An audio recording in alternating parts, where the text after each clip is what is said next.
You've been in the line for 40 minutes. You have your documents ready. You have your patience ready. And when you finally get to the counter, the person on the other side doesn't look at you.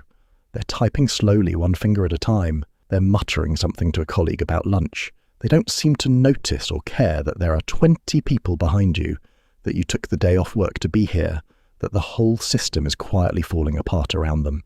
You walk out an hour later, frustrated, angry, quietly wondering what is wrong with these people.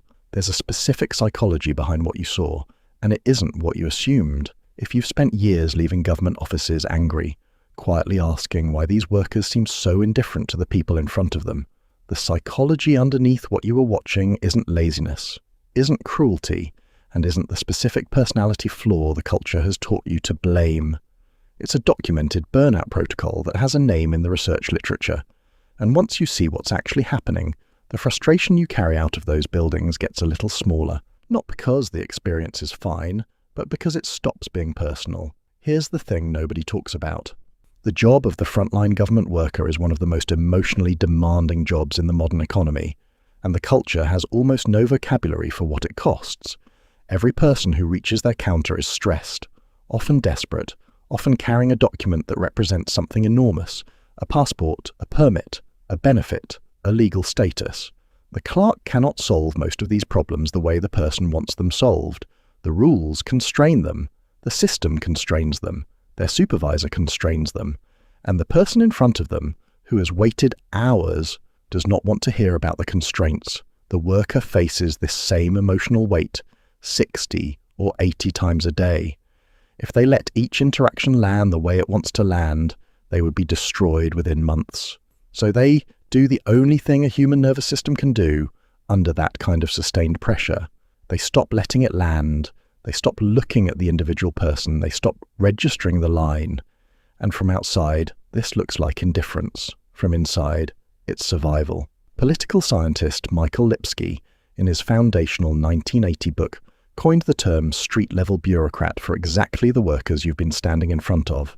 Lipsky documented that these workers exercise significant discretion under impossible constraints. They're the ones who actually deliver government to citizens, but they do it with insufficient time, insufficient resources, and insufficient authority to fix the systems they administer.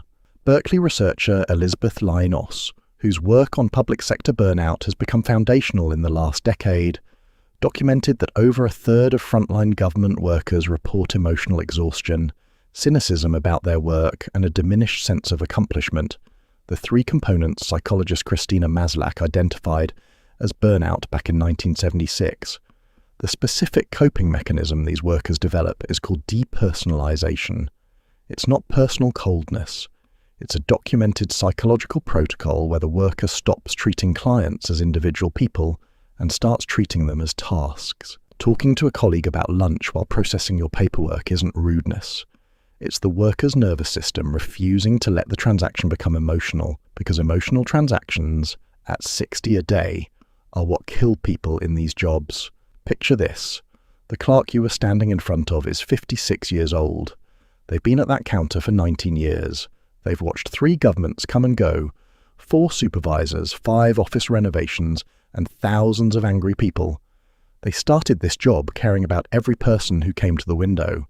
By year 4, they'd figured out that caring was making them physically sick. By year 7, they'd stopped caring on the surface but still felt it underneath.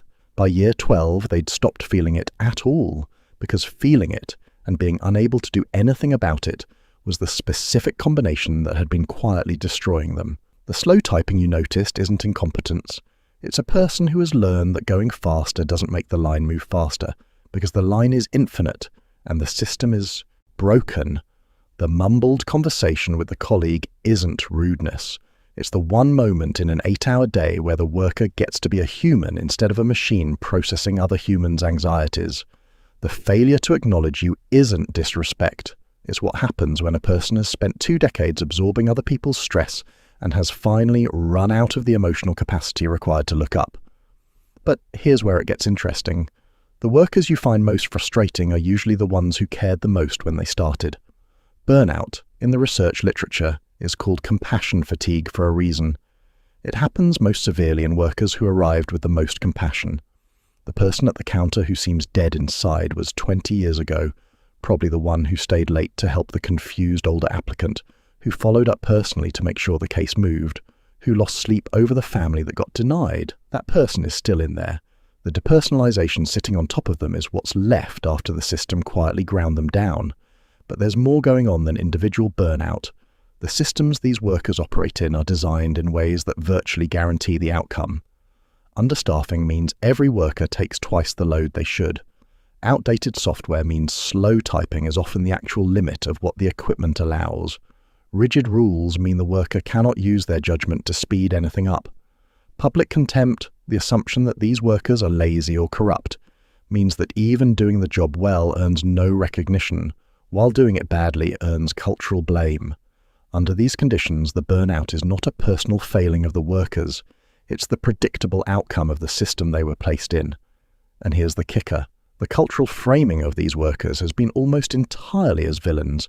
The lazy bureaucrat, the indifferent clerk, the corrupt gatekeeper. That framing cost the public twice. First, it makes the interactions harder, because the person on the other side of the counter feels their humanity has been prejudged before they even look up. Second, it prevents any real reform, because as long as the story is bad workers, the actual causes, understaffing, outdated systems, impossible rules, never get addressed. Now let's be honest, understanding the psychology of burnout doesn't excuse bureaucratic dysfunction. Some clerks really are just having a bad day. Some really are the exception where the system attracted a person who shouldn't be there. Some processes really are needlessly cruel and could be fixed if anyone in charge actually cared to fix them. The reframe in this video applies to the pattern, not to every individual encounter. And it doesn't mean you should absorb bad service silently. What it means is that the person in front of you is usually running a survival protocol, an understanding that changes what you're actually seeing, not whether the situation needs to change. But for the person watching this because you've spent years angry at counters, quietly wondering what is wrong with these people, here's what's happening.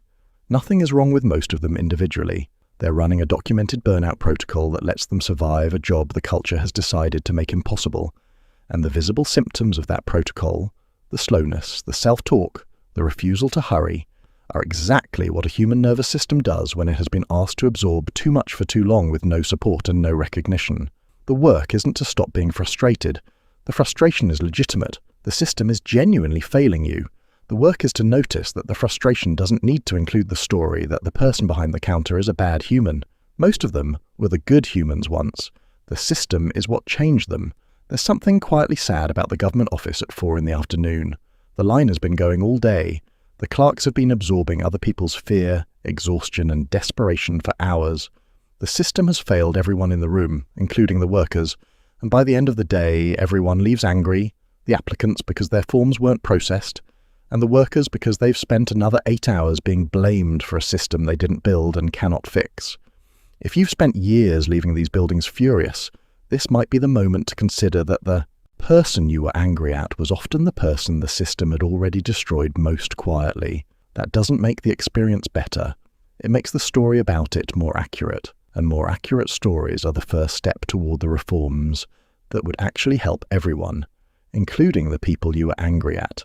You're not wrong to be frustrated. You're not weak for finding these interactions draining.